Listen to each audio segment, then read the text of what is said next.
ሄሎ ኤንድ ዌልካም። ዛሬ እንግዲህ የጀነራል ሳይኮሎጂ ሜሞሪ ኤንድ ፎርጌቲንግ የሚለውን ቻፕተር 4ን የምናይ ይሆናል። በዚህ ቪዲዮ ሞጁል ላይ የተጠቀሱ ሀሳቦችን በተቻለ መጠን ቀለል ባለ መልኩ ለማስረዳት እሞክራለሁ። ቪዲዮቹን ከጨረሳችሁ በኋላ ደግሞ ፈተና ላይ ሞር ውጤታማ ለመሆን የተለያዩ ጥያቄዎችን ቴሌግራም ላይ ታገኛላችሁ። ከእነሱ መስራት እንዳትረሱ። እኔ በቻልኩት መጠን ሞጁል ላይ ያሉትን ሀሳቦች ሲምፕሊፋይድ እና አሪፍ በሚገባ መልኩ የማስረዳቸው ይሆናል። ቪዲዮውን ላይክ በማድረግ እንጀምራለን ማለት ነው። ሌትስ ጎ። በመጀመሪያ ሚሞሪ የሚለውን እንይ። ሚሞሪ ማለት ሪቴንሽን ኦፍ ኢንፎርሜሽን ኦር ዋትስ ለርንድ ኦቨር ታይም። ሪቴንሽን ማለት ማቆየት ማለት ነው። ስለዚህ ሚሞሪ ማለት ያወቅነውን የተማርነውን ኢንፎርሜሽን ማቆየት ማለት ነው። ስለ ሚሞሪ ኔቸር በደንብ ለመረዳት በሁለት መልኩ ማየት እንችላለን። ፕሮሰስ ኦፍ ሚሞሪ ኤንድ ስትራክቸር ኦፍ ሚሞሪ። ፕሮሰስ ኦፍ ሚሞሪ ስንል ማይንዳችን አንድን ኢንፎርሜሽን ወስዶ ሴቭ አድርጎ ለመጠቀም የሚከተለው ስቴፖች ናቸው። ይህም 3 ስቴፖች ሲሆን የመጀመሪያው ኢንኮዲንግ ይባላል። ኢንኮዲንግ የሆነ ነገር በማስታወስ ውስጥ የመጀመሪያው ስቴፕ ነው። ኢንኮዲንግ ከኮምፒውተር ሳይንስ የተወሰደ ቃል ሲሆን ማለትም አንድን የዳታ ፎርም ወደ ሌላ ዳታ ፎርም መቀየር ማለት ነው። ለምሳሌ ኪቦርድ ላይ ኤ ብለን ስንጽፍ ኮምፒውተሩ የሚረዳው የራሱ ኮድ አለው። በባይኖሪ ኮድ ነው የሚረዳው 01 ምናምን ነገር ማለት ነው። ራሱ የሚረዳበት ኮድ አለው። ወደ ሳይኮሎጂ ስናመጣው ደግሞ ቃሉን ለምሳሌ የሆነን እንስሳ ውሻ አያችሁን በል መንገድ ላይ አይናችን ውሻውን ያያል። አእምሯችን ግን የውሻውን ስዕል አይደለም የሚያስቀምጠው፣ ራሱ አንጎላችን በሚረዳው ቋንቋ ኮድ አድርጎ ያስቀምጧል። ፎር ኤግዛምፕል የሆነን አዲስ ቋንቋ ስትሰሙ ትራንስሌት አድርጋችሁ ራሳችሁ በሚገባችሁ ቋንቋ ነው የምትረዱት። እንደዛ አእምሯችን ደግሞ የሚሰማው የሚያዩን ነገር ሁሉ ራሱ በሚረዳው ቋንቋ አድርጎ ሪከርድ ነው የሚያደርገው። ሶ ኢንኮዲንግ ምንድነው? አእምሯችን የሆነ የሰማውን ያየውን ነገር ምናምን ወስዶ ሪከርድ አድርጎ ራሱ በሚገባው መልኩ ሲቀይረው ማለት ነው። ሁለተኛው ደግሞ ስቶሬጅ ነው። አእምሯችን ያንን ኢንፎርሜሽን ከወሰደ በኋላ ሴቭ ሲያደርገው ሲያስቀምጠው ማለት ነው። ጀስት ላይ ኮምፒውተር ላይ የሆነ ነገር ጽፈን ሴቭ እንደምናደርገው አእምሯችንም ያስቀምጠዋል፣ ሴቭ ያደርገዋል ማለት ነው። ከተቀመጠ በኋላ ምንድነው የሚሆነው? ሶስተኛ ስቴፕ አለ፣ ሪትሪቫል ይባላል። ሪትሪቫል ማለት ማይንዳችን ላይ ያስቀመጥነውን ኢንፎርሜሽን በምንፈልገው ሰዓት መልሰን ማግኘት ማለት ነው። ሪትሪቫል በአማርኛ ራሱ ትርጉሙ መልሶ ማግኘት ማለት ነው። ለምሳሌ የጓደኛችሁን ስልክ ቁጥር ካወቃችሁት በኋላ ለመደወል ስታስታውሱ ሪትሪቫል ይባላል። ያጠናችሁትን ነገር ፈተና ላይ መጥቶ ካስታወሳችሁት ሪትሪቫል ይባላል። ሶ ሪትሪቫል በቀላሉ አእምሯችን ኦልሬዲ የተማረውን ነገር ሲጠቀመውና ሲያስታውሰው ማለት ነው። እንግዲህ እነዚህ 3ቱ ስቴፖች ፕሮሰስ ኦፍ ሚሞሪ ይባላሉ። መጀመሪያ ሪከርድ ይደረጋል፣ ከዛ ስቶሬጅ ይቀመጣል፣ ከዛ በምንፈልግበት ሰዓት ደግሞ እናስታውሰዋለን ማለት ነው። እነዚህ ምን ይባላሉ? ፕሮሰስ ኦፍ ሚሞሪ ይባላሉ ማለት ነው። ስትራክቸር ኦፍ ሚሞሪ ኦር ስቴጅስ ኦፍ ሚሞሪ የምንለው ደግሞ ኢንፎርሜሽን የሚቀመጥበትን ወይ ነው። እንዴት ነው ኦርጋናይዝ የሚሆነው? እንዴት ነው የሆነን ኢንፎርሜሽን የምናስቀምጠው ምናምን ማይንዳችን ላይ እንዴት ነው ኢንፎርሜሽን ስትራክቸሩ ምን ይመስላል የሚለውን የምንገልጽበት ነው። ሚሞሪ ብዙ ጊዜ አንድ ሲንግል ነገር ተደርጎ ነው የሚታሰበው። ነገር ግን ኮምፕሌክስ የሆነ ሲስተም እና ብዙ ሜንታል አክቲቪቲዎችን የሚያካትት ነው። ሚሞሪን ለመረዳት የተለያዩ ሞዴሎች ቀርበዋሉ። በጣም ኢንፍሉዌንሻል የሆነውና ሞጁል ላይ የተጠቀሰውን እኔ ሚሞሪ 3 ኮምፖነንቶች አሉት ይላል። ሴንሰሪ ሚሞሪ፣ ሾርት ተርም ሚሞሪ እና ሎንግ ተርም ሚሞሪ። ሴንሰሪ ሚሞሪ የምንለው የመጀመሪያው ስቴጅ ነው። ኢንፎርሜሽኑ ወደ አእምሯችን የሚገባበት የመጀመሪያው ስቴጅ ማለት ነው። ከአምስቱ የስሜት ሕዋሳቶቻችን ኦር ሴንሶቻችን ከምናየው፣ ምንዳስሰው፣ ምንቀምሰው፣ ምናሸተው፣ ከምንሰማቸው ነገሮች ያገኘነውን ኢንፎርሜሽን ለመጀመሪያ ጊዜ ወደ አእምሯችን የሚገባበት ነው። ይህም ቴምፖራሪ ጊዜያዊ ነው የሚሆነው። አቴንሽን ከሰጠነው ወደ ቀጣዩ ይሄዳል። አለበለዚያ ግን ለጥቂት ሰከንዶች ነው የሚቆየው። ለእያንዳንዱ ሴንስ የተለያየ ሴንሰሪ ሚሞሪ ነው ያለው። ለምሳሌ አንድ ነገር በምናይበት ሰዓት ቪዥዋል ሚሞሪ ኦር አይኮኒክ ሚሞሪ ላይ የሚቆየው ለ1 ሰከንድ ነው። እንዲሁም አንድ ነገር ስንሰማ ሂሪንግ ሚሞሪ ኦር ኢኮይክ ሚሞሪ ይባላል። እዛ ላይ ለ2 ሰከንድ ነው የሚቆየው። በዚህ ጊዜ አእምሯችን ሮው እና ፕሮሰስድ ያልተደረገ ኢንፎርሜሽንን ነው የያዘው። ይህ ማለት ብሬናችን ገና ምን እንደሆነ ራሱ ፉል ያልተረዳውና አናላይዝ ያላደረገው ነው ማለት ነው። አብዛኛው ሴንሰሪ ሚሞሪ ላይ ያሉ ኢንፎርሜሽኖች አቴንሽን ስለማንሰጣቸው በጣም ቶሎ ነው የሚጠፉት። ነገር ግን አቴንሽናችንን ከሳቡ ወደ ቀጣዩ ስቴጅ ወደ ሾርት ተርም ሚሞሪ ይላካሉ። ሴንሰሪ ሚሞሪ በጣም ፈጣንና በጣም አጭር ነው የሚሆነው። ለምሳሌ መንገድ ላይ የሄዳችሁ ምንም አይነት ትኩረት ባልሰጣችሁበት ሁኔታ አንድ ሰው የሆነ ነገር አላችሁም። ከዛ ጥቂት ቆይታችሁ ከ1 ሰከንድ በኋላ ስማችሁ እንደጠራ አስተዋላችሁ። የዛኔ ምንም ትኩረት ስላልሰጠነው ሰምተነዋል፣ ግን ምንም ትኩረት ሰጥተን አላዳመጥነውም ነበር እና እኔ ነው እንዴ ምናምን ብለን ስማችንን እንደጠራው እናስተውላለን። ይህ የሆነበትን ምክንያት ሴንሰሪ ሚሞሪ ላይ ሪያላይዝ እስክናደርገው ድረስ የሆነ ያህል ለሰከንድ ምናምን ቆይቷል ማለት ነው። ለዚህ ነው ሴንሰሪ ሜሞሪ በጣም አጭርና ፈጣን የሚባለው። እንዲሁም በዙሪያችን ያለውን ዓለምም ማኔጅ እንድናደርግ ኢንፎርሜሽኑን ማኔጅ እንድናደርግ ያግዘናል ማለት ነው። ሴንሰሪ ሜሞሪን አቴንሽን ስንሰጠው ወደ ሾርት ተርም ሜሞሪ ይሄዳል። ሁለተኛው ሾርት ተርም ሜሞሪ ነው። ይህ እንግዲህ አሁን ላይ እያሰብን ያለነው ወይንም ትኩረት እየሰጠነው ያለነውን ነገር የሚይዝልን ነው። ከሴንሰሪ ሜሞሪ ተቃራኒ ኖቲስ ያደረግነውን እና ፕሮሰስ የተደረገ ኢንፎርሜሽንን ነው። ለሰከንዶችም ቢሆን ፕሮሰስ የተደረገውን ኢንፎርሜሽን ነው የሚቆየው። ሌላ ስሙ የሾርት ተርም ሜሞሪ ወርኪንግ ሜሞሪ፣ አክቲቭ ሜሞሪ፣ ኢሚዲየት ሜሞሪ ይባላል። ሾርት ተርም ሜሞሪ በየቀኑ በምናደርጋቸው ድርጊቶች ውስጥ እንጠቀመዋለን። ላይክ ሶልቪንግ ፕሮብሌም፣ የሆነ ኮንቨርሴሽን ስናደርግ ምናምን ማለት ነው። እንዲሁም ሾርት ተርም ሜሞሪ 4 ፊቸሮች አሉት። አንደኛ ኢትስ አክቲቭ። ሾርት ተርም ሜሞሪ አሁን ላይ እየተጠቀምን ያለነውን ኢንፎርሜሽን የሚይዝልን ስለሆነ በጣም አክቲቭ ነው። እዛ ላይ ፎከስ ማድረግ እንዳቆምን ኢንፎርሜሽኑ ይጠፋል ማለት ነው። ለምሳሌ የሆነ የማትስ ፕሮብሌም ሶልቭ እያደረግን አንዳንድ ቀሪ ቁጥሮች ምናምን ይኖራሉ። 2 አለኝ 1 አለኝ ምናምን። ነገር ግን ጥያቄውን ሶልቭ አድርገን ስንጨርስ ያ የያዝኩት ቁጥር ምናምን ብለን አናስታውሰውም። እዛው አክቲቭ ሆኖ ነው የሚሰራው ማለት ነው።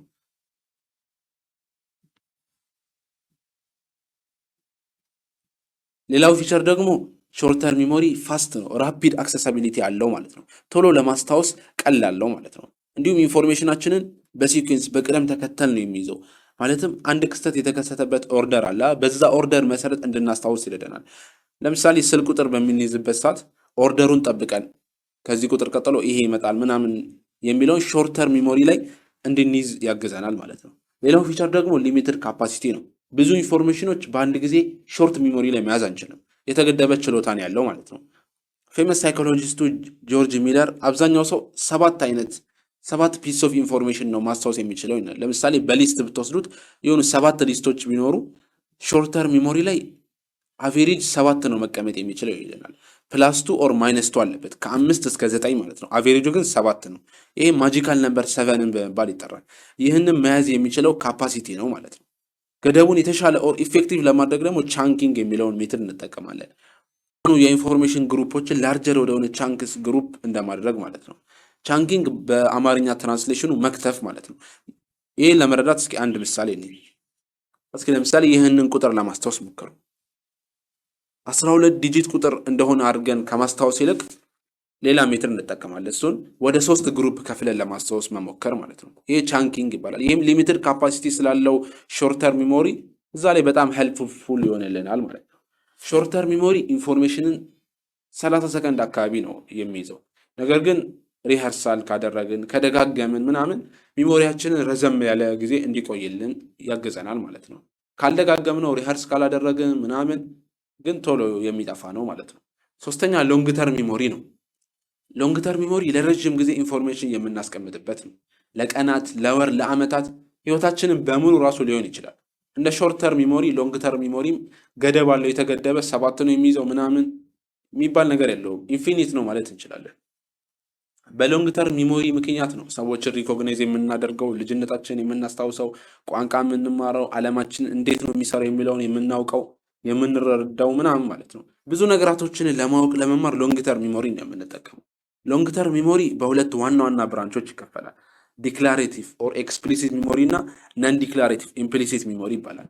ዲክላሬቲቭ ሜሞሪ የምንለው የሆነ ማውራት መግለጽና ዲስክራይብ ማድረግ የምንችለው ነገር ነው። ይህ ደግሞ ራሱ 2 ታይፖችን ያካታል፣ ሴማንቲክ ሜሞሪ እና ኤፒሶዲክ ሜሞሪ። ሴማንቲክ ሜሞሪ የምንለው ጠቅላላ እውቀቶችን የተለያዩ ፋክቶችን የምንይዝበት ነው። ለምሳሌ የኢትዮጵያ ካፒታል አዲስ አበባ ነች፣ 2 ሲደመር 2 4 ነው። እንደዚህ መሰል ያሉ እውቀቶችን ሴማንቲክ ሜሞሪ ውስጥ ይገባሉ። ሴማንቲክ ሜሞሪ የግል ኤክስፔሪየንሳችን ላይም ምንም ዲፔንድ የሚያደርግ ነገር አይደለም። ኤፒሶዲክ ሜሞሪ ደግሞ የግል ፐርሰናል ኤክስፔሪየንሳችን ሜሞሪ ነው ማለት እንችላለን። ለምሳሌ የዩኒቨርሲቲ የመጀመሪያ ቀን ኤክስፔሪየንስ፣ የበርዝዴይ ሴሌብሬሽን፣ የሆነ ቦታ በግሩፕ ሄድ ነው ጉዞ ምናምን ከሆነ የግል ኤክስፔሪየንሳችን ጋር የዛ ሜሞሪ ማለት ነው። ሁለተኛው ነን ዲክላሬቲቭ ኢምፕሊሲት ሜሞሪ ነው። ይህ ደግሞ ኮንሺየስሊ ማሰብ የማይጠበቅብንና ነገር ግን ስቲል አሁን ያለንን ነገር እና ባህሪ አፌክት የሚያደርጉን ነው። የዚህ ኮመን ምሳሌ ፕሮሲጀራል ሜሞሪ ነው። ይህም የሃውቱ እንዴት ሜሞሪ ነው ማለት እንችላለን። ሃውቱ ራይድ ኤ ባይክ፣ ሃውቱ ታይፕ ኦን ኤ ኪቦርድ፣ ሃውቱ ብረሽ ዩር ቲዝ ምናምን ከዚህ በፊት የተማርናቸውና አሁን ላይ እንዴት ነው ብለን ኮንሺየስ ሳንሆን እንዴት ነው የሚሰራው ብለን ድጋሚ መማር ሳይጠበቅብን ከዚህ በፊት ባለን ነገር ብቻ ሰውነታችን አውቶማቲካሊ የሚያውቃቸው ናቸው ማለት ነው። ለምሳሌ ሳይክል መንዳት እንግዲህ በየጊዜው እንዴት ነው ሳይክል የሚነዳው የሚለውን ማጣራትና ቼክ ማድረግ ምናምን መማር አይጠበቅብንም። ከዚህ በፊት እንዴት ሳይክል የሚነዳ እንዴት እንደሚነዳ ልምዶ አለን። አሁንም ቦዲያችን አውቶማቲካሊ ያውቀዋል ማለት ነው። ሌላው ሀሳብ ደግሞ ሲሪያል ፖዚሽን ኢፌክት የሚባል ነው። ይህ ማለት የሆነ ሊስት ካለ መሀል ካሉት ይልቅ መጀመሪያና መጨረሻ ያሉትን የማስታወስ አዝማሚያ አለን የሚለውን ኤክስፔሪየንስ የሚያደርግ ነው። ለምሳሌ አንድ ሰው 10 የሚሆኑ ሊስቶችን ቢያነብላችሁ you are most likely to remember the first few items and the last few items የመጀመሪያዎቹና የመጨረሻዎቹን ነው ሞስትሊ የምታስታውሱት። ይሄ ፕራይሜሲ ኢፌክት እና ሪሴንሲ ኢፌክት ይባላሉ። መሀል ላይ ያሉትን በብዛት ልንረሳ እንችላለን። ይሄ የሆነበት ምክንያት ምንድን ነው? የመጀመሪያዎቹ አይተሞች ሲገቡ ሾርተር ሚሞሪ ላይ ኳይት እና ኢምፒቲ ባዶ የሆነ ነገር ነው የሚያገኙት። ሶ ዲፕሊ ፕሮሰስ ይደረጋሉ ማለት ነው። ወደ ሎንግ ተርም ሚሞሪ ይሄዳሉ ፕሮሰስ ተደርገው ማለት ነው። መሀል ላይ ያሉት ደግሞ ሲገቡ መጀመሪያው ፕሮሰስ እየተደረገ ስለሆነ ክራውድድ ይሆናል። መጨረሻ ላይ ያለው ደግሞ ሲገባ ፍሬሽ ነው የሚሆነው። ሾርተር ሚሞሪ ላይ ፍሬሽ ነው የሚሆነው ማለት ነው። ሶ ለማስታወስ ስንሞክር የመጀመሪያዎቹና የመጨረሻዎቹ ነው ብዙ ጊዜ ሞስት ላይክሊ የምናስታውሰው ማለት ነው። ሌላው ሀሳብ ደግሞ ፋክተርስ አፌክቲንግ ሚሞሪ የሚል ሚሞሪ ኮምፕሌክስ የሆነ ፕሮሰስ ነው ብለናል። ሶስቱ ስቴጆችን ሚሞሪ አሪፍ እንዲሰራ ኢፌክቲቭ መሆን አለባቸው። ምን ያክል ጥሩ በሆነ መልኩ አንድን ኢንፎርሜሽን እናስታውሳለን የሚለውን አፌክት የሚያደርጉ ነው ብዙ ፋክተሮች አሉ። ከነሱም ውስጥ አቢሊቲ ቱ ሪቴይን፣ ይሄ ማለት ካለን ኤክስፔሪየንስ ምን ያክል ጠንካራ ሚሞሪ አለን እንደማለት ነው። እንዲሁም ጥሩ ጤና መኖር፣ እድሜ፣ ማቹሪቲ፣ ዊል ቱ ሪሜምበር፣ ኮንሺየስሊ ያንን ነገር ማስታወስ ከፈለግን ቻንሳችን ይጨምራል ማለት ነው። እንዲሁም ሰውየው ሞር ኢንቴሊጀንት በሆነ ቁጥር የተሻለ የማስታወስ ቻንስ ይኖረዋል። ሌላ ፋክተሮች ደግሞ ኢንተረስት፣ ፍላጎቱ መኖር፣ ኦቨር ለርኒንግ፣ ስፒድ ኦፍ ለርኒንግ፣ እንዲሁም የዛ ኢንፎርሜሽን ሚኒንግ መኖር፣ ስሊፕ ኦር ሬስት ሚሞሪያችንን የሚያጠነክሩልን ነገራቶች ናቸው ማለት ነው። ቀጣዩ የዚህ ዩኒት ሁለተኛ ቶፒክ ደግሞ ፎርጌቲንግ የሚል ነው። በዕለት ተዕለት በምናደርጋቸው ድርጊቶች ውስጥ የማዕት ኢንፎርሜሽኖችን የሚያጋጥሙን የሰዎች ስም፣ ኤቨንቶች፣ አዲስ መረጃ፣ አዲስ እውቀት፣ የቦታ ስም፣ የጓደኛችን ስልክ ቁጥር፣ አዲስ ፎርሙላ፣ ኢኩዌሽን፣ የምናነበው መጽሐፍ፣ በጣም ብዙ የሆኑ ኢንፎርሜሽን ነው በየቀኑ የሚያጋጥሙን። ሁሉንም 24 ሰዓት የሚያጋጥመንን መረጃ በሙሉ ደግሞ ናቹራሊ ማስቀመጥ አንችልም ማለት ነው። ለዛም ነው ብሬናችን ሰሌክቲቭ የሚሆነው። አንዱን ያስቀምጣል፣ አንዱን ፎርጌት ያደርጋል ምናምን ማለት ነው። በጀነራሊ ሳይኮሎጂስቶች ፎርጌቲንግ የሚለውን ቃል ሲጠቀሙ ኦልሬዲ ሎንግ ተርም ሚሞሪ ላይ ኢንኮድ ያደረግነውን ሪከርድ ያደረግነውን እና ስቶር ያደረግነውን ኢንፎርሜሽን ሉዝ ማድረግ ማጣታችንን ዲስክራይብ ለማድረግ ፎርጌቲንግ የሚለውን ቃል ይጠቀማሉ። ፎርጌቲንግን በተመለከተ የተደረጉ የተለያዩ ጥናቶች አሉ። የጀርመኑ ፊሎሶፈር ሄርም ኤቤንጋስ ያደረገውም አንዱ የሚጠቀስ ነው። እሱ ያደረገው ምንድን ነው? ትርጉም የሌላቸውን ቃላቶች ለመሸምደድ ነው የሚሞከረው። 2 ኮንሶናንት እና 1 ቫውል ያመጣና ለምሳሌ እንደነዚህ አይነት ምንም ትርጉም የሌላቸውን ቃላቶች ለመሸምደድ ይሞክራል። በዚህ ጥናቱ ላይም በጊዜ በመከፋፈል ከምን ያክል ጊዜ በኋላ ነው ምን ያክሉ ማስታወስ የምችለው የሚለውን ይመራመራል። በዚህ ሪሰርቹ ላይም ፎርጌቲንግ መርሳት የሚከሰተው ያንን ነገር ከተማርነው ከጥቂት ጊዜ በኋላ ነው። በተለይ ደግሞ ዘፈርስት አወር የመጀመሪያው ሰዓት ላይ ነው አብዛኛውን ነገር የምንረሳው ይላል። ከ9 ሰዓት በኋላ ደግሞ የመርሳት ሬቱ እየቀነሰ ነው የሚመጣው ይለናል። ባጭሩ መጀመሪያ አካባቢ ብዙ የተማርነውን ነገር እንረሳለን። ከቆየና ማስታወስ ከቻልን ያንን ነገር የመርሳት ሬታችን በጣም ዝቅተኛ ነው የሚሆነው ማለት ነው። ፎርጌቲንግን በተመለከተ የተለያዩ ቲዎሪዎች አሉ። ሞጁል ላይ ያሉትን 5ቱን ቲዎሪዎች ቲዎሪስ ኦፍ ፎርጌቲንግ። የመጀመሪያው ቲዎሪ ዘ ዲኬ ቲዎሪ ነው። ዲኬ ቲዎሪ የሚነግረን አንድን ነገር አልፎ አልፎ የማንጠቀመው የማናስታውሰው አክሰስ የማናደርገው ከሆነ በጊዜ ሂደት ከሚሞሪ ይጠፋል ነው የሚለን። ዲኬ ማለት በአማርኛ ራሱ መበስበስ ማለት አይደል? እናም በጊዜ ሂደት ከሚሞሪ ትሬስ ኦር ከኢንግራም ይጠፋል እንደማለት ነው። ኢንግራም ማለት በኒውሮሳይንስ ውስጥ ያለ ቃል ሆኖ አንድን ሚሞሪ ስንፈጥር የሆነ ሚሞሪ ክሬት ስናደርግ ኒውራል ስትራክቸሩ የሆነ በሴል ደረጃ ለውጥ ያመጣል፣ የሆነ ማርክ ነገር ይኖረዋል ይለናል። እናም ያንን ለውጥ ኢንግራም እንለዋለን። አንድ ነገር አልፎ አልፎ ማናስታውሰው ከሆነ በጊዜ ሂደት ያ ኢንግራም ሚሞሪ ይጠፋል ነው የሚላል። ይህ ብዙ ጊዜ ሾርት ተርም ሚሞሪ ላይ እና ሴንሰሪ ሚሞሪ ላይ የሚከሰት ነው። አንድን የተማርነውን ነገር ካልደጋገምነው እና ፕራክቲስ ካላደረግነው ቶሎ እንረሳዋለን ማለት ነው። ይሄ ምን ይባላል? ዲኬ ሚሞሪ ይባላል። ዲኬ ሚሞሪ እንግዲህ ሎንግ ተርም ሚሞሪ ውስጥ እንዴት ነው ፎርጌቲንግ የሚከሰተው የሚለውን ፉሊ አያብራራለን። ለምሳሌ አንዳንድ ሰዎች ትናንት የተማሩትን ረስተው ከዓመት በፊት የነበረውን ደግሞ የሚያስታውሱበት አጋጣሚ አለ። እናም ለዚህ ነው ሁለተኛው ቲዎሪ ፕሮፖዝ ተደረገ ማለት ነው፣ ኢንተርፈረንስ። ኢንተርፈረንስ ብሬናችን ውስጥ ተመሳሳይ ሚሞሪዎች ሚክስ ሲሆኑብን የሚከሰት ነው። የሆነ ነገር አውቀን ተምረ ነው አእምሯችን ውስጥ ካስቀመጥነው በኋላ እንኳ አንዳንዴ ላናስታውሰው እንችላለን። አንዱ ምክንያት ኢንተርፈረንስ። ሁለት አይነት የኢንተርፈረንስ አይነቶች አሉ፣ ፕሮአክቲቭ ኢንተርፈረንስ እና ሬትሮአክቲቭ ኢንተርፈረንስ። ፕሮአክቲቭ ኢንተርፈረንስ የምለው የድሮ ሚሞሪያችን አዲሱን ሚሞሪ ለማስታወስ ያዳግተን ነው። ለምሳሌ ሁሌ ትምህርት ቤት ስትሄዱ ሳይክል ይዛችሁ ነው የምትሄዱት እንበል። ሁል ጊዜ ደግሞ ፓርክ የምታደርጉት ተመሳሳይ የሆነ ቦታ ነው። ዛሬ ግን እንዳጋጣሚ ሌላ አዲስ ቦታ ፓርክ አደረጋችሁት። ከዛ ከክላስ ስትወጡ ባይ ዲፎልት ሳታስቡት የድሮ ቦታ ልትሄዱ ትችላላችሁ። ይህ ማለት እንግዲህ የድሮ ሚሞሪ አሁን ላይ አዲሱን ሚሞሪ እንዳናስታውሰው አፌክት አድርጎናል ማለት ነው። ይሄ ፕሮአክቲቭ እንለዋለን ማለት ነው። የድሮ ሚሞሪ አዲሱን ኢንተርፌስ ሲያደርግ ጣልቃ ሲገባ ማለት ነው። ሬትሮ አክቲቭ ኢንተርፈረንስ የምንለው ደግሞ ተቃራኒውን ነው። አዲሱ ኢንፎርሜሽን የድሮ እንዳናስታውስ ያደርገን ነው። ለምሳሌ ሁሌ የምደውሉለት ጓደኛችሁን ስልክ ቁጥር በዚህ ሳምንት ቀየረን በል። ከዚህ በፊት በቃላችሁ ታውቁት ነበር፣ ሁሌ ትደውላላችሁ ምናምን። ሰሞኑ ደግሞ ቢቀይርና አዲስ ስልክ ቁጥሩን ብትይዙት ከተወሰነ ጊዜ በኋላ የድሮውን ስልክ ቁጥር የመርሳት አዝማሚያ ነው የሚኖራችሁ። ምክንያቱም ይሄ ሬትሮ አክቲቭ ኢንተርፈረንስ ይባላል። አዲሱ ሚሞሪ የድሮ ሚሞሪ እንዳናስታውስ ጣልቃ ሲገባብን ማለት ነው። በጥቅሉ ኢንተርፈረንስ ብሬናችን ተመሳሳይ ኢንፎርሜሽኖች ገብተውበት አንዱ ከአንዱ ጋር ኮምፒት ሲያደርጉና አንዱን እንድንረሳው ምክንያት ሲሆን ማለት ነው። ሶስተኛው ቲዮሪ ደግሞ ዲስፕሌስመንት ኦር ኒው ሚሞሪ ፎር ኦልድ ቲዮሪ ነው። ዲስፕሌስመንት ቲዮሪ ፎርጌቲንግን የሚከሰተው አዲሱ ኢንፎርሜሽን የድሮውን ፑሽ አውት ሲያደርገው ነው ይለናል። ላይክ የድሮ የቪዲዮ ካሴቶች ምናምን ላይ አዲስ ቪዲዮ ሪከርድ ስናደርግ የድሮ ይጠፋሉ። ሚሞሪያችንም ዘሴም ነው ይለናል። ብሬናችን አዲስ ኢንፎርሜሽን ሲያገኝ አንዳንዴ የድሮውን ይተካል ይላሉ። ይህ ብዙ ጊዜ ሾርተር ሚሞሪ ላይ ሀፕን።